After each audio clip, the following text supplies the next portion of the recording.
Buenos días, el día de hoy les presentaremos el desarrollo de nuestro tema, el cual será responsabilidades administrativas del régimen policial, que estuvo bajo la supervisión de la doctora Lisbeth Padilla. Antes de dar inicio con la explicación, tendremos que darles una introducción al tema. Para comenzar, vamos a indicar ¿qué es la seguridad pública? La definición podremos encontrarla en el artículo 2 de la Ley General del Sistema Nacional de Seguridad Pública, donde nos mencionan que la seguridad pública es una función a cargo de la Federación, entidades y municipios, que tiene fin de salvaguardar la integridad y derecho de las personas, preservar las libertades, el orden y paz público, e impartir las infracciones administrativas. Ahora bien, siempre que se haga uso de la fuerza pública, ésta se hará de forma racional, congruente, oportuna y con respeto a los derechos humanos, para poder apegarse a las disposiciones normativas y administrativas aplicables, ejerciéndolas conforme a derecho. Lo anterior nos da a entender que los elementos de seguridad pública no son enemigos de los derechos humanos, sino todo lo contrario, son sus principales defensores y como todo servidor público, los policías están sujetos a leyes y reglamentos que establecen la responsabilidad en que pueden incurrir por actos u omisiones al ejercer sus funciones. Ahora, llegando a nuestro tema central, vamos a definir ¿qué es el régimen disciplinario? Este hace referencia al conjunto de reglas y acciones emprendidas por cada policía para mantener el control y orden interno de su personal en cuanto a su conducta, así como el respeto a la institución, pues con él se identifican, investigan y sancionan las faltas disciplinarias de la policía. Dando un sustento en la ley, mencionamos que el régimen disciplinario de la Ley General del Sistema Nacional de Seguridad Pública se encuentra previsto a partir del artículo 99, donde hace referencia que en base a las legislaciones y entidades federativas establezcan sus propios regímenes disciplinarios, teniendo como base la disciplina, que es la base del funcionamiento y organización de las instituciones policiales, al igual que se busca el estricto cumplimiento del deber de los integrantes policiales y sus obligaciones, las cuales se encuentran en el artículo 40 de la misma ley, y algunas de ellas son: conducirse siempre con dedicación y disciplina, apegándose al orden jurídico, respetando garantías individuales y derechos humanos, mantener secrecía de los asuntos que por razón del desempeño de su función conozcan, prestar auxilio a las personas amenazadas por algún peligro o que hayan sido víctimas de algún delito, abstenerse en todo momento de infligir o tolerar actos de tortura. Desempeñar su misión sin solicitar ni aceptar compensaciones, pagos o gratificaciones distintas a las previstas legalmente. Abstenerse de realizar conductas que desacrediten a su persona o a la imagen de las instituciones dentro o fuera del servicio. Faltas en que puede incurrir un policía son las siguientes: soborno, robo oportunista, protección de actividades ilegales, saboteo, actividades criminales directas, recompensas internas y plantar o añadir evidencia. Se debe tener en claro que las responsabilidades disciplinarias son independientes a las responsabilidades administrativas, civiles o penales. ¿Por qué? Es porque las responsabilidades disciplinarias pueden a su vez coincidir con conductas tipificadas como responsabilidades administrativas, civiles o penales. Entonces, tendrán en su lista de sanciones amonestación, suspensión y remoción, misma que se encuentran ubicadas en el artículo 44 de la Ley General del Sistema Nacional de Seguridad Pública, las cuales se encuentran ligadas al artículo 75 de la Ley General de Responsabilidades Administrativas, donde nos dan a conocer las sanciones por faltas administrativas no graves, las cuales son amonestación pública o privada, suspensión del empleo, cargo, comisión y destitución de su empleo, cargo, comisión. Pero, ¿cómo podemos iniciar un procedimiento ante una figura policial? Para comenzar un procedimiento ante una figura policial, se deberá iniciar una solicitud fundada que sea motivada por el titular de la unidad encargada de los asuntos, dirigida al titular o presidente de la instancia correspondiente, remitiendo para el efecto el expediente del presunto infractor, teniendo en cuenta que esos son procedimientos que deberán contar con el apego a las disposiciones legales, ubicado en el artículo 104 de la Ley General del Sistema Nacional de Seguridad Pública. Asimismo, las faltas en que incurra el elemento de seguridad pública serán calificadas como graves o no graves hasta que se haga el procedimiento y se dictamine en qué tipo de falta se cometió, ya que son variables dependiendo de su cargo para que se le dicte una sanción correspondiente. También se debe tener en claro cómo son las evaluaciones de los policías, las cuales se llevan a cabo por el Sistema Nacional de Acreditación y Control de Confianza, quien es la institución encargada de cumplir con los objetivos y la evaluación de la seguridad pública, las evaluaciones que realizan y los procesos de selección a aspirantes. Se encuentran desarrolladas en el artículo 108 de la Ley General del Sistema Nacional de Seguridad Pública, dando a conocer que las pruebas que son aplicadas a estos elementos, las cuales son médicas, toxicológicas, perfil ético, pruebas psicológicas, polígrafo, escolaridad, entre otras. ¿Cómo han afectado los derechos de los policías? Con fundamento en nuestra investigación pudimos localizar que en el artículo 123, apartado B, fracción 13, párrafo segundo de la Constitución Política de los Estados Unidos Mexicanos, el artículo 219 de la Ley General de Responsabilidades Administrativas, junto con el artículo 50 de la Ley Federal del Procedimiento Contencioso Administrativo y en el artículo 75 de la Ley General del Sistema Nacional de Seguridad Pública, nos indican que los agentes del Ministerio Público, así como los miembros de las instituciones policiales, podrán ser separados de sus cargos si no cumplen con los requisitos que las leyes vigentes en el momento del acto señalen para permanecer en dichas o removidos por incurrir en responsabilidad en el desempeño de sus funciones. Si la autoridad jurisdiccional resolviere que la separación, remoción, baja, cese o cualquier otra forma de terminación del servicio fue injustificada, el Estado solo estará obligado a pagar la indemnización y demás prestaciones a que tenga derecho, sin que en ningún caso proceda su reincorporación al servicio institucional, cualquiera que sea el resultado del juicio o medio de defensa que se hubiere promovido. Con lo anterior, podremos darnos cuenta que los elementos de seguridad pública son un grupo vulnerable, puesto a que son expuestos a sufrir una violación a sus derechos humanos, ya que realizan prácticas que los pueden llegar a afectar, ya que es difícil fomentar una lealtad institucional, al igual que condiciones de seguridad laboral para reducir la rotación entre los agentes, incluyendo los que tengan actividad delictiva. Y también retomando lo anterior, podremos darnos cuenta que si un servidor público de seguridad de los que se mencionan es señalado por una falta en el ejercicio de su función, independientemente de si en su resolución es declarado culpable o aún y cuando haya ganado el procedimiento en su contra, ya no puede reincorporarse a su función de ninguna manera, teniendo solamente derecho a una indemnización. Dentro de nuestra investigación pudimos adicionar la experiencia de un excomandante que se presentó en nuestra clase anteriormente. Él tuvo la oportunidad de relatarnos que mientras se encontraba en un operativo contra uno de los integrantes del cártel de los Beltrán Leiva, trató un tiroteo en donde 2 de sus compañeros obtuvieron lesiones que se les ocasionó la muerte, de la misma manera en que se contaba con armas de uso exclusivo del ejército. Después del acontecimiento, el comandante se presentó ante la autoridad correspondiente con los responsables del asesinato de sus compañeros y de la aportación ilegal de armas, pero luego, en lugar de obtener una respuesta positiva por parte de la institución que se debería respaldarlo, se le dio la destitución de su cargo, ya que se le aplicó un examen de confianza y las pruebas apuntaban hacia él. Desafortunadamente, no aprueba el examen y es erradicado de todas las instituciones públicas.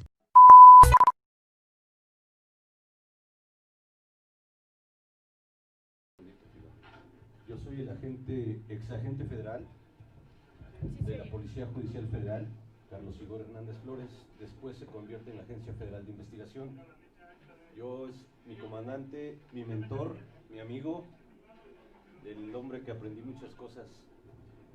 En esos momentos nos encontrábamos nosotros viajando porque el primer avión, éramos más de 20 agentes y no podíamos, con todo y detenidos, no podíamos viajar en un solo avión, porque la capacidad, y mira, ahí venía llegando el otro, la capacidad del avión en el que viajábamos era máximo para 14 tripulantes. Entonces veníamos llegando en el segundo, nos lo retrasaron. Yo la verdad, voy a ser honesto, yo creo que todo lleva algo, ¿no? Todo, ¿cómo te podré decir? Está orquestado ya todo, desde mi punto de vista como policía. Entonces lo que hicieron estos señores, retrasaron un poco los aviones para que esta gente se acomodara. Nosotros, ahorita van a ver cómo los seguimos entregando los detenidos, porque los dividíamos. Siempre nuestro modo de trabajo era duplicar la fuerza, 2 para cada uno, para que no hubiera forma de escape ni de engaño, ¿no? Para que no dijera se me escapó, o está más fuerte que yo y huyó.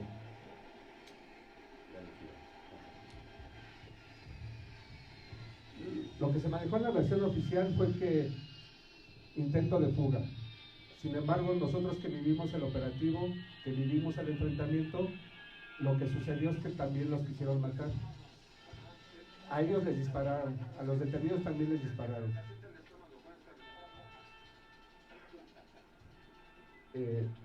Se cumplió con el objetivo de PGR, que era ingresarlos al penal. Nunca hubo un intento de fuga. Hubo un herido de los detenidos, sí, pero también hubo 8 bajas de los compañeros y 16 heridos.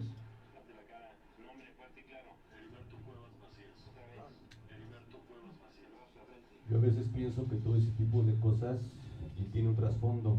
¿Y cuál es el trasfondo? Los acuerdos que hay. No quiero ofender ni que se me ofendan ni salgan raspados quien sea del gobierno, porque pues a veces cuando no hay voluntad política y tienen acuerdos, a veces es lo que les sucede a los policías.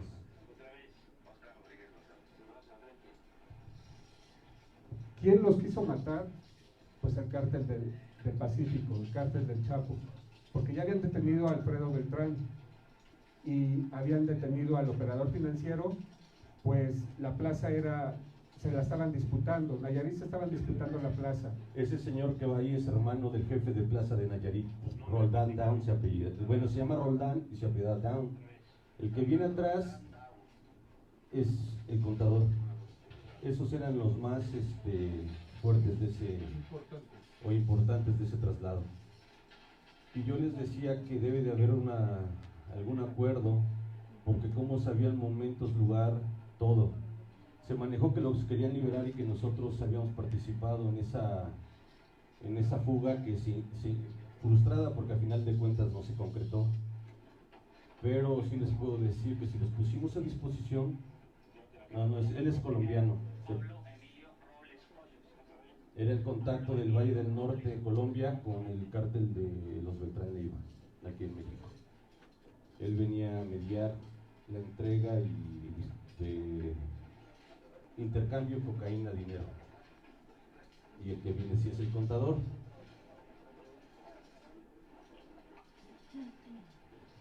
Que al final de cuentas no se les ha comprobado nada.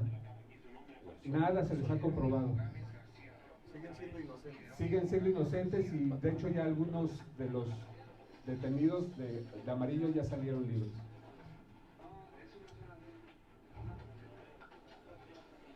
Y después de su intento frustrado de no poderlo liberar, decían que lo querían liberar, pero no es cierto. Tú si quieres liberar a alguien no le vas a disparar a la camioneta donde viene. Jamás, porque según te lo quieres llevar vivo. Es porque le vas a rociar de un lado al otro una camioneta. Como que no tiene un poco de lógica. Los señores que salieron a dar cara en las entrevistas y todo, eran gente que nunca habían estado en el momento ni en el lugar, solamente salen para decir, no se nos fue. Entonces, pues en realidad nunca te escuchan, no te dan tu lugar, no tenemos una certeza jurídica y sí podrás tener un jurídico en el trabajo, pero no te apoyan en nada, en más que nada. De esta situación, 17 compañeros, entre ellos yo, fuimos consignados al penal de máxima seguridad, acusados de delincuencia organizada tipo A, homicidio calificado de los compañeros,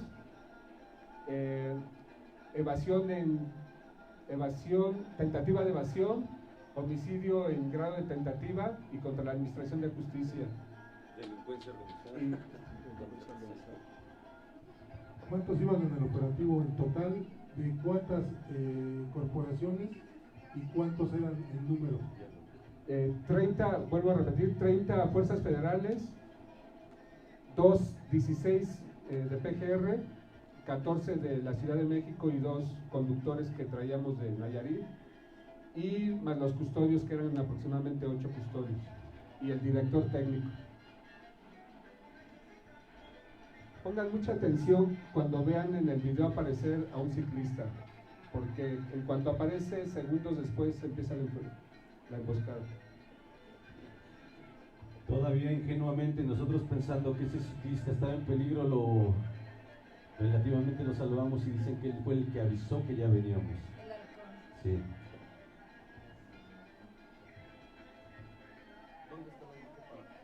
Ahí vamos saliendo del aeropuerto de Nayarit, camino a centro. Caso curioso, el apoyo llega 45 minutos después y es una patrulla de la municipal. A 5 minutos estaba la Procuraduría del Estado, a 15 minutos estaba la subsede de Nayarit, y generalmente siempre que íbamos a ese estado, hay un entronque que conecta a Guadalajara y Nayarit, siempre había patrullas de la estatal, ese día nunca aparecieron. Bueno, y para agregarle ahí un poco, en los estados siempre hay militares, toda la vida. Tú llegas y registras tu avión, privado como vengas. Los militares no tenían vehículo. ¿Cuándo has visto que los militares no tengan vehículo listo? Yo llegué todavía, regresé a pedir ayuda y me la negaron los militares.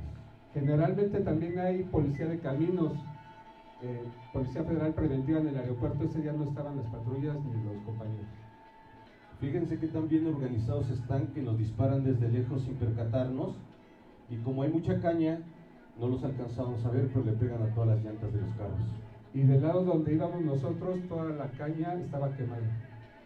Y tienen estaban tanto esperándonos que sí les atinaron las llantas y a las frontales, entonces encaja el carro y ya no tienes para dónde hacerte. Hay 3 reportajes en la revista Proceso, y de hecho un vecino de donde el lugar menciona que ya había reportado que días antes estaban haciendo prácticas de tiro. Ahí ya no sé, ahí es más o menos donde nos empiezan a disparar, más o menos a esa altura. Ese camión, más adelante se va a ver cómo inclusive atraviesan un camión cañero, pero me imagino que el chofer por miedo no le mete el freno y el pinche camión no se para, se sigue y se pierde en el...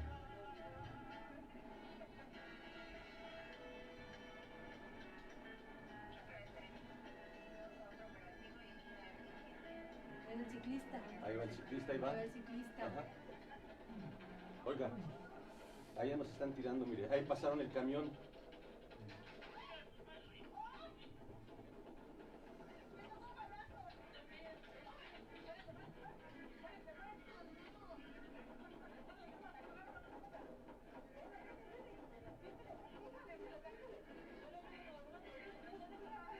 Ya no puedes porque le dieron a las llantas. No puedes avanzar. Se enfocaron más en nosotros porque ellos tenían la vaga idea de que nosotros llevamos a los detenidos. Lo que pasa es que fue como un pues también te tienes que jugar de diferente modo. Ellos pensaban que iba toda la gente ahí, entonces nos pararon a nosotros y ya ve que dice písale, písale, y nos abandonan los de la PF, pensando que ellos ya la habían librado. La verdad nos abandonaron y nada más nos quedamos nuestras 2 camionetas varadas porque ellos sí les pegaron de frente. Y se van ellos. Si unos sí lograron escapar. Ajá, nos iban a hacer sándwich. Estos, los que nos emboscan a nosotros, nos iban a pegar a los de atrás y adelante ya estaba otro contingente esperando. Iban a cerrarnos. Mire, ellos siguen dándole, se van y a nosotros nos abandonan. Ahí está el entronque donde agarras a la izquierda y sales para Nayarit. Exactamente en ese entronque, en la esquina está la Procuraduría del Estado. Y No me digas, cero ayuda. cero ayuda. Caminando hubieran llegado hasta el aeropuerto.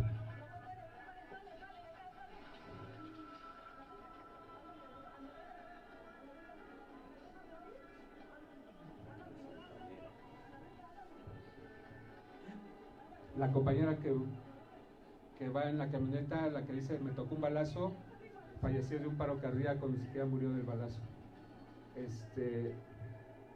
2 compañeros, uno de toda la vida, pues también murió en los brazos de mi compañero, y el otro pues ya casi agonizando porque toda la masa encefálica pues ya estaba de fuera. Y al director técnico casi lo parten a la mitad con una ráfaga de AK-47, el conocido como cuerno de chivo. Bueno, la situación de esto, de presentarles este video, es que desafortunadamente a los que íbamos en el operativo nos consignan, aún a pesar de que detuvimos 2 personas en el lugar, recuperamos objetos motivo del delito que fueron posteriormente sembrados a otro civil. El enfrentamiento es el día 18, se siembran a un civil el día 20 y los objetos motivo del delito que se encontraron. Fuimos arraigados 76 días, luego posteriormente consignados al Ceferezo de Puente Grande, y ahí pues su servidor estuvo 4 años y medio en el penal. ¿Qué año fue esto, Ale? 2009, 18 de abril del 2009. Salgo libre el 29 de septiembre del 2013.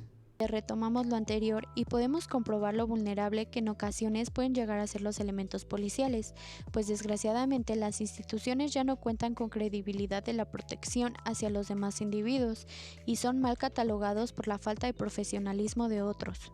Afortunadamente existe un posible recurso jurídico llamado Cosa Juzgada Internacional para la restricción de derechos humanos que sufren las figuras de seguridad pública que ya comentamos anteriormente. Se trata de una sentencia de la Corte Interamericana de Derechos Humanos de nombre Artavia Murillo contra Costa Rica. En ella, la Corte indica en la sentencia emitida que cuando se perjudiquen los derechos humanos de una persona, que en este caso serían de las figuras policiales, podrán ser atendidos por la Corte Interamericana, que deberá ordenar que la restricción se elimine.